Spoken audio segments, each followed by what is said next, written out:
You ready? Hey, listen! Get some. Yeah.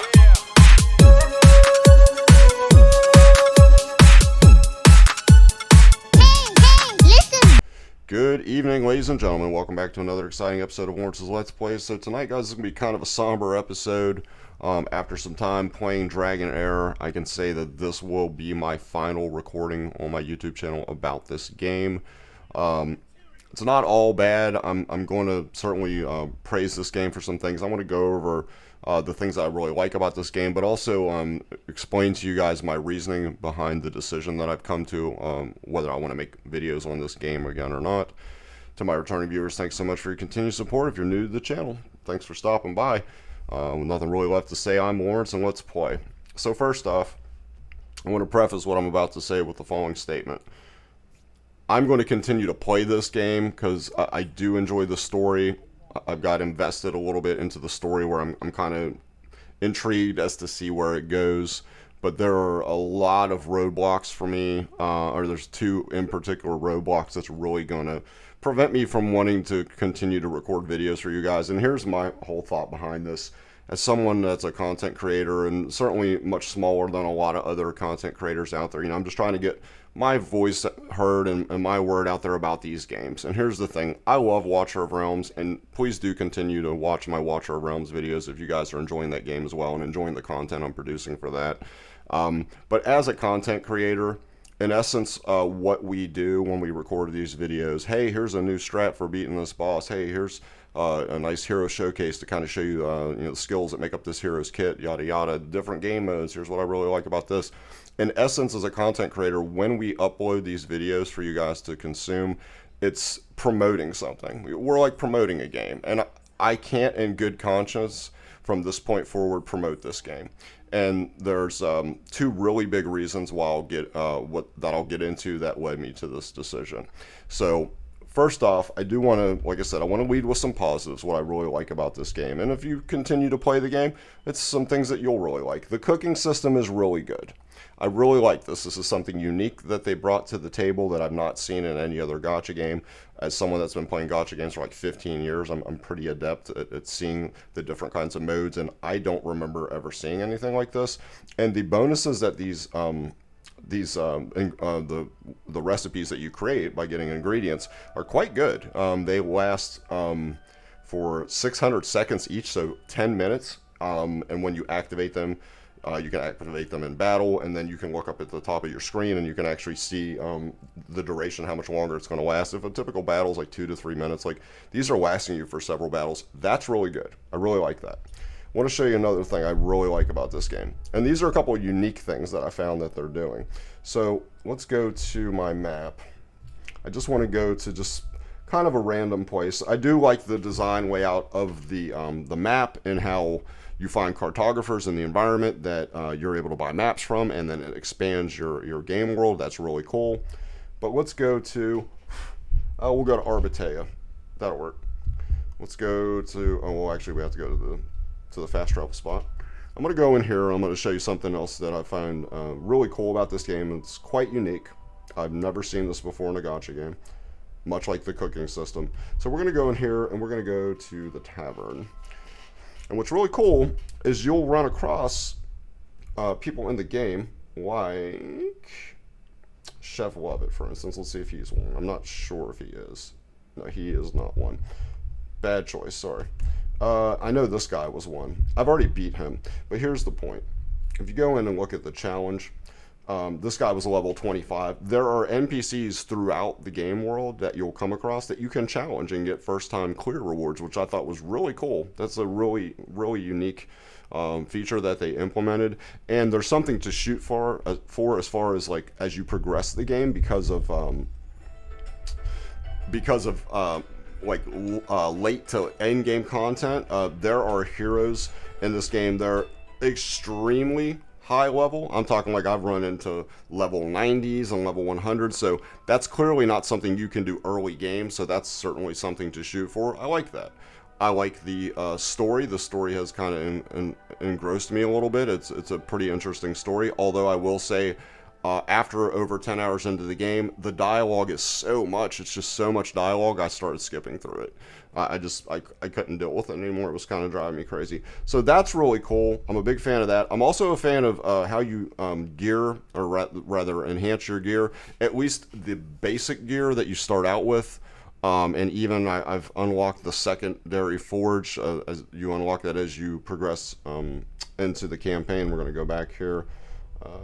Leave here and go back to the camp, and I'll show you what I'm talking about. You actually unlock right here your forge, so you'll see when I go to equipment forging, I have the second level unlocked, and all this requires when you have gear is just simply having enough gold. I don't see a fail state, so there's not like a potential or a chance to fail like in Raid Shadow Legends, which I absolutely can't stand that because it costs so much gold to keep leveling up your gear. So I will say that that's really nice, and the bonuses you get from the gear are quite extensive. Like even not having set bonuses, getting a piece of gear that's giving you a 5% buff and then another piece 10% is pretty nice even on basic gear. So that's really good. So there's some really cool things about that. And also they implement different types of stage designs or stage types. It's not just a flat grid based battle system. You'll come across there are stages that are tower defense, and you'll even come across stages that are like wave clear, like a horde type mode, and I really enjoy that. So those are some of the things I like. I like the aesthetics of the game. Character designs look nice, and the graphics overall are not bad. So those are kind of a lot of my real positives about the game.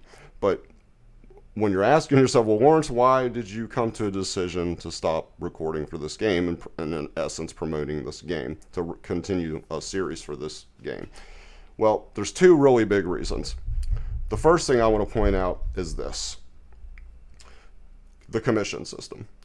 So you'll see, if I go back, if I select right here, you'll see my account. We'll call it the account level. What this game refers to this level as is your traveler level. I actually jumped up to like 15 really fast, like within the first 10 hours. So it was really fun to just keep playing the game. Also, I will point out one more thing that I really like about the game. The game requires absolutely no stamina requirement, no stamina mechanic, whether it's shoes, bread, or whatever. The stamina mechanic is in that most gacha games do as far as the story campaign. You can keep progressing as long as you just want to keep playing and you're strong enough to keep going. That's really cool. That part of it's cool. However, the only stamina a mechanic that's used is to like farm for gear and stuff like that. However, the caveat to that is the part that I want to discuss first, and this is my second reason, the not as important reason why I decided to stop recording for this. This is the secondary reason, and the first one is the big one.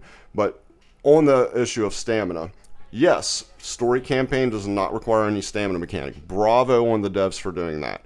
However, this game is time gated, and I can't stand that shit. Pardon my language, but I'm just telling you, it makes me angry. As someone who's played gacha games for over 15 years, I cannot stand this archaic system. This idea of, I know that you want to keep playing the game, but I'm sorry, you're going to have to raise your account level up so many levels before we'll let you keep playing. That is nonsense. I can't stand that. I've run into so many games that do this, and this is a real big issue with this game, because once I hit 15, then I had to hit account level 17. So when I had played for X amount of hours and just wanted to keep playing the game, I couldn't progress the story campaign anymore until the next day. The next day, you were given these commission quests. You go in here, you'll get these commission quests. Commission quests, you are limited to how many you get a day. I believe 4 is all you get. You'll see it does give me quite a bit. The commission, or the traveler XP, or what they call journey XP, is right here at the left. 1500, 1500, 1500. So I get 6,000, and that's great.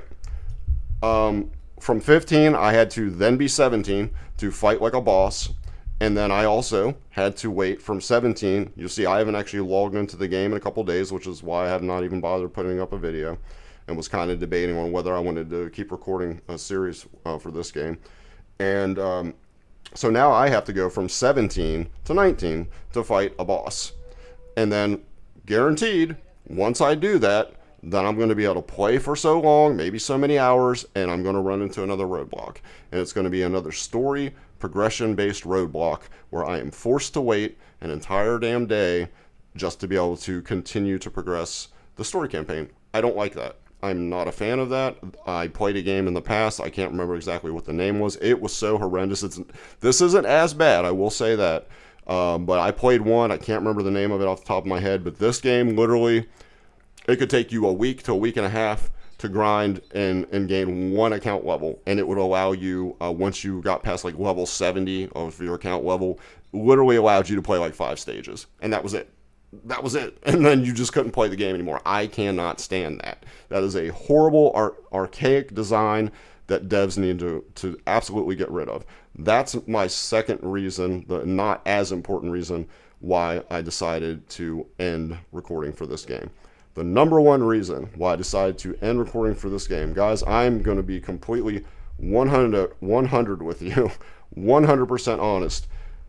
This game has the absolute worst, I mean abysmal drop rates for heroes I've ever seen. Like, it's so bad. People talk about Raid Shadow Legends. I'm someone that only invested myself in Raid Shadow Legends for about a 6-month period, and then I realized just how ridiculously tough it was to get the type of heroes you were wanting to get. Even during events, it didn't matter what kind of event it was.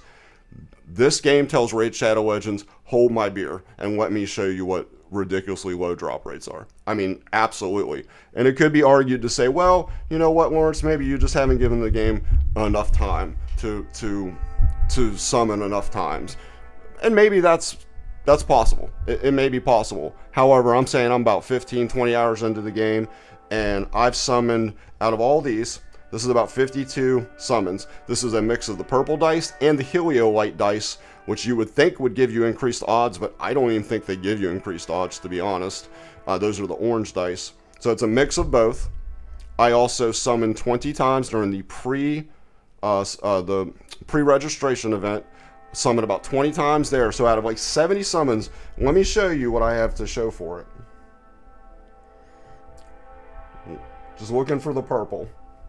So there is 1, 2, 3,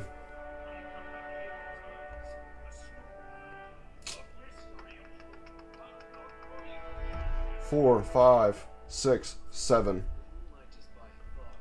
I have 7 heroes. 7 epic heroes to show for it. That's it. 7 epic heroes. This guy is gold. So I did get that legendary hero, which I don't even know how good he is. Maybe he's okay. I'm just saying that the drop rates in this game are absolutely abysmal. And how I equate that is it just feels like this game's drop rates are cheap for the sake of being cheap. And what I mean is whenever you go to roll those dice, I personally have seen multiple times where I would go to roll the dice and it looked like it was going to stop and it would be like 18 or 17, which in this game that would mean I would get at least an epic hero. And then it would roll just one more time and drop down to a 7, which is a damn common hero. It's not even a rare. It's not even worth shit. Like, I don't even want that. And that's happened so many times. Like, the drop rates in this game are abysmal. And that is the biggest reason we play these games. To be able to make story progression, as the point I made, the second point of why I'm quitting, the idea of like story progression, or at least quitting recording for the channel. Like I said, I'm going to continue to play the game, but I'm just not invested like I was, to where like I'm logging in every couple days just to kind of see where the story goes. But the drop rates, that's the biggest issue for me, because we play these gacha games to summon and feel like we've accomplished something, that we're getting rewarded for our hard work, for the hours that we put in, without having to spend money to try to stay free to play, to get heroes to drop. They're like, oh man, that's a pretty good hero, man, I can't wait to build this hero, yada yada. That's why we play these games, so we can summon these heroes and put them, insert them into our team comps, come up with new team comps surrounding said hero, things like that. And I just feel like the drop rates in this game are so bad, guys. They're really bad, really bad. And that's the ultimate reason why I've come to this decision. If you have taken the time to watch these videos for Dragonheir Silent Gods, thanks so much that you took the time to watch the videos. I really appreciate that. Hopefully you didn't just sub because of Dragonheir Silent Gods. I'm hoping that you're subbed because of Watcher Realms. Make sure to keep it locked right here at Lawrence's Let's Plays, because I will always be bringing you Watcher Realms content. I'm a huge fan of that game. Absolutely love it. I don't really have nothing else to say, guys. Like I said, it's kind of a somber goodbye. I mean, I enjoyed recording, 5-6 videos for you guys while I was kind of feeling it. But like I said, I can't in good conscience keep recording videos on a series that, in essence, I'd be promoting, saying, hey, you should absolutely check this out, when for those two big reasons, I don't feel like you should. So that's it. This has been Lawrence's Let's Plays. Appreciate the hell out of each and every one of you guys, and hey, I am out of here. Take care. I'll see you real soon.